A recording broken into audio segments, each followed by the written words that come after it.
بسم اللہ الرحمن الرحیم۔ حضرت لوط علیہ السلام کا واقعہ۔ حضرت لوط علیہ السلام حضرت ابراہیم علیہ السلام کے بھتیجے ہوتے ہیں۔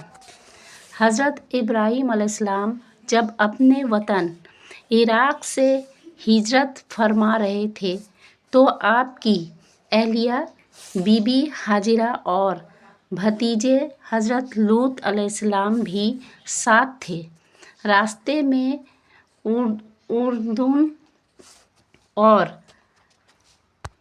بیت المقدس کے درمیان شہر سدوم کے علاقے کے لوگوں کی ہدایت کے لیے حضرت لوط علیہ السلام نبی بنائے گئے۔ قرآن مجید کی کئی سورتوں میں حضرت لوط علیہ السلام کا ذکر ملتا ہے۔ سدوم کے علاقے میں 5 بڑے بڑے شہر تھے۔ حضرت لوط علیہ السلام نے یہیں قیام فرمایا۔ یہاں کی زمین نہایت سرسبز شاداب تھی۔ ہر طرح کا غلہ اور پھلوں کی کثرت تھی۔ ان شہروں میں بسنے والوں پر اللہ تعالیٰ نے بری عادتوں میں پڑ گئے اور حد یہ کہ خلاف فطرت راہ پر چل پڑے اور مسافروں کو لوٹ لینا عام محفلوں میں کھلم کھلا گناہ کرنے کی عادت ہو گئی تھی۔ ان حالات میں حضرت لوط علیہ السلام ان کو بے حیائی اور خبیث عمل پر ملامت کرتے اور شرافت اور پاکیزہ زندگی گزارنے کی ترغیب دیتے۔ گزشتہ قوموں پر اللہ کے عذاب اور پکڑ کے واقعات سنا کر عبرت دلاتے، مگر ان بد نصیبوں نے ان نصیحتوں کا کچھ اثر قبول نہیں کیا، بلکہ الٹا حضرت لوط علیہ السلام کو دھمکیاں دینے لگے کہ تم بار بار جو روک ٹوک کر رہے ہو، اگر بند نہ کرو گے تو تمہیں شہر سے نکال دیا جائے گا۔ کبھی غصے میں کہتے کہ بڑے آئے پاک باز بڑی پاکی اور طہارت کی باتیں کر رہے ہیں۔ وہ لوگ فحش اور بے حیائی کے کاموں میں اتنے بڑھ گئے تھے کہ انہیں حیا اور پاک بازی کی باتیں سننا بھی برداشت نہ ہوتا تھا۔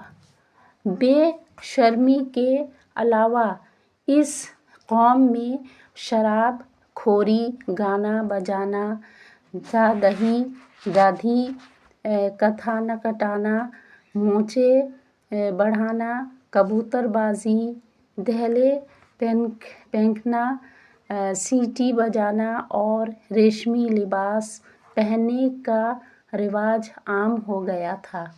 ایسے تباہ کن حالات میں اللہ تعالیٰ کی طرف سے مہلت اور ڈھیل کا وقت پورا ہوا اور حضرت لوط علیہ السلام کی دعوت حق سے حجت بھی پوری ہوئی۔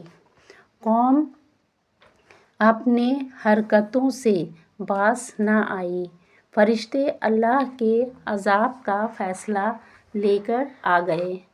فرشتوں نے بتا دیا کہ اے لوط، آپ اور آپ کے گھر والے صبح سے پہلے شہر سے باہر چلے جائیں اور یاد رکھو کہ کوئی بھی تم میں سے پلٹ کر نہ دیکھے، البتہ آپ کی بیوی انہی بے حیائیوں کے ساتھ رہے گی، آپ کا ساتھ نہ دے گی۔ آپ اس کی فکر نہ کریں، وہ بھی ہلاک ہونے والوں میں شامل ہے۔ حضرت لوط علیہ السلام نے اپنے گھر والوں اور ایمان والوں کو لے کر رات ہی کو شہر چھوڑ دیا۔ حضرت لوط علیہ السلام کی بیوی نے ساتھ چلنے سے انکار کر دیا۔ جب آخر شب ہوئی تو شروع میں ایک ہیبت ناک چیخ نے شہر والوں کو دہلا دیا اور پھر پورے شہر کو زمین کے ساتھ اوپر اٹھا کر بلندی سے الٹ دیا گیا۔ اس کے بعد پتھروں کی تیز بارش بھی برسائی گئی اور پھر وہی سب کچھ ہوا جو نافرمان قوموں کی سرکشی کا انجام ہوا کرتا ہے۔ حضرت لوط علیہ السلام اور آپ کے ماننے والے بچا لیے گئے اور باقی تمام ہلاک و برباد ہو گئے۔ اللہ تعالیٰ ہم کو اور ساری امت کو ہر قوم کے فحش اور بے حیائی کے کاموں سے حفاظت فرمائے۔ آمین ثم آمین۔